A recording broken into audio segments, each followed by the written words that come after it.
So I know as you're looking at the title for this, you're going, hey, where's a movie review? You review one almost every weekend.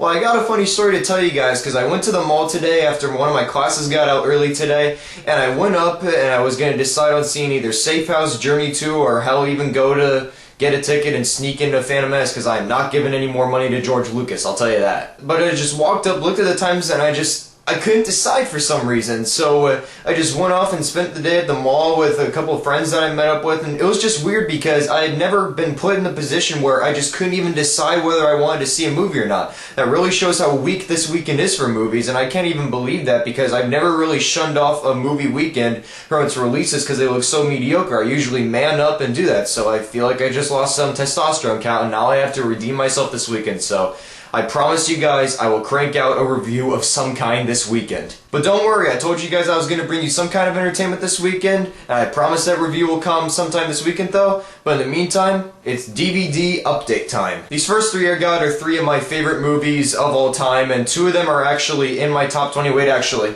Yeah, two of them are in my top 20 actually as I look back at them, and they're from my favorite screenwriter in movies, and that is Mr. Charlie Kaufman, and that is Being John Malkovich, Adaptation, and Eternal Sunshine of the Spotless Mind. Being John Malkovich is one of those movies that is so briskly original that you really question what went through the writer's mind when he came up with this idea. I mean, it has the classic Charlie Kaufman all over it with the idiosyncratic characters, the odd yet very clever dialogue that has you laughing a lot throughout the film, and the very high concepts that go through this film, and even with Spike Jonze, who made his directorial debut in the feature film category. They both knocked it out of the park, and performances are great. You really gotta see this because this is one of the most original movies I have still ever seen today. And speaking of very original movies, Adaptation is another example in which it's just another classic example of how Charlie Kaufman's scripts get better and better throughout. Hell, he even put a fictional credit in this movie. That shows how much work he put in this, because he was suffering severe writer's block when doing this. So he transformed that into the script, while also kind of making a partial adaptation at the same time. And in my opinion, this is Nicolas Cage's second greatest performance as an actor to leave in Las Vegas. He is phenomenal in this movie. He plays two roles in it, but it also has the greatest performance of a very underrated actor named Chris Cooper. Once again, if you're a Kaufman fan, definitely check this out. Now, as I said before, the movies that Charlie Kaufman writes get better and better as they go on, and Eternal Sunshine of the Spotless Mind is the perfect example. Fantastic performances by Jim Carrey and Kate Winslet. Very great supporting cast with Mark Ruffalo, Elijah Wood, Tom Wilkinson, and Kirsten Dunst. I absolutely love this movie because it is without doubt the most mature romance movie I have ever seen. And all the great elements of fantasy and sci-fi that they throw into it makes it feel so inventive and more highly original than any romantic comedy, or actually dramedy for that matter, that I have ever seen. The relationship is so heartfelt between these two characters, and all the elements of memory erasure feel so real, and the elements in his memory when things just disappear are some of the best techniques of directing I've seen in a film in quite some time. Next up are two Criterion DVDs I bought a while ago, and they're from a director that I did a marathon of. I'll put a link below to who that director is, but if you follow me on Facebook and everything and on Twitter, you're pretty sure who it is, because this was a while ago, because I actually bought these movies back in January or so, if I'm right. And that is Wes Anderson's The Life Aquatic with Steve Zissou and The Royal Tenenbaums. Out of all of Wes Anderson's movies, The Life Aquatic with Steve Zissou is without a doubt the most different of his movies, but yet it has all the techniques of him as a filmmaker that are so present throughout, with all the odd, dry, and yet very ironic, absurdist sense of humor that is present in all of his movies. This, in my opinion, is Bill Murray's greatest performance, and I am surprised he was not nominated for an Oscar out of this film. And the final scene in this movie almost had me in tears from the way Bill Murray's acting got so dramatic towards the end and how everyone just felt for him at the moment. I absolutely loved it. And it's a movie that I feel like repeated viewings will definitely boost it up, because I think this is tied with the Darjeeling Limited as Wes Anderson's best movie. It is without a doubt the most different, so if you are planning on starting with Wes Anderson's movies, leave this one for last, because it's the most different out of all of them. All of the others are pretty similar in their own ways, but let me tell you, if you're planning on doing a marathon of his movies, save Life Aquatic for last. Now, the Royal Tenenbaums, on the other hand, is actually my favorite of Wes Anderson's movies because it has, without a doubt, the best ensemble, dysfunctional family cast I've ever seen.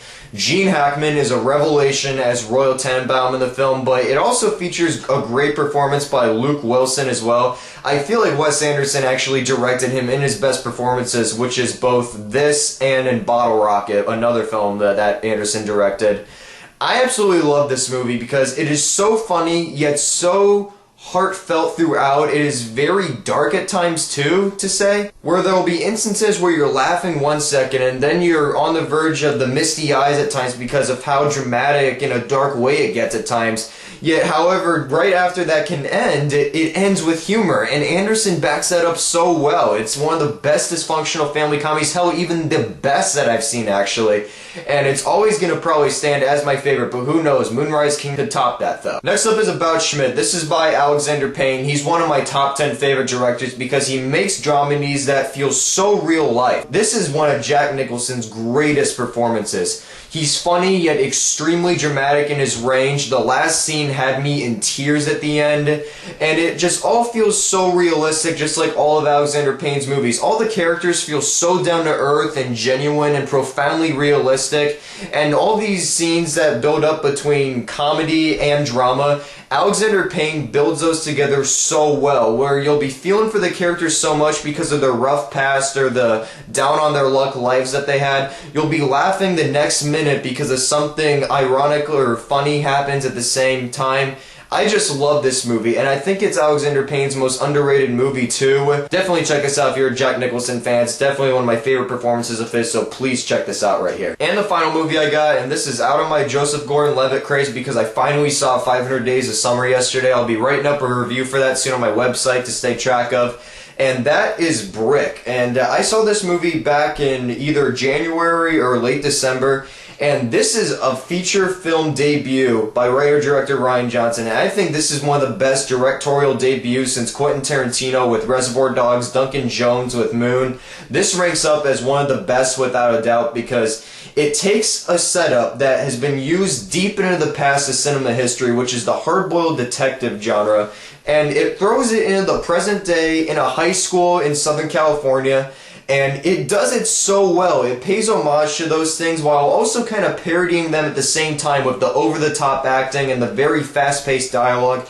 This is one of Joseph Gordon-Levitt's greatest performances because at the same time, while he is a smart talker around people, he has to explore a very dramatic range throughout, and he does a fantastic job in this film. Also, the supporting cast is great, but the way the movie feels like a hard-boiled detective genre in the middle of this kind of generation is just perfect. You'll never really see another film like this, and it's done in such a clever and very smart way that it's one of those movies that you're always going to be thinking up until the end, and it ends in a classic hard-boiled detective fashion. And if you're a Joseph Gordon-Levitt fan, you are bound to love it, but if you're an appreciative of the neo-noir genre or just a detective movie in general, then you are going to love the hell out of this film. So those are all the DVDs I have to show for you guys. I haven't picked up any Blu-rays lately because I am pretty broke right now, but I did get accepted as a staff writer for UCI's new university, so I'll be paid $20 per article, so I'll be able to hopefully do more of these updates in the future. So in the meantime, Tom from Aquatic Reviews, I'll hopefully have a review up sometime during Saturday or on Sunday. I promise I'll bring you one for something,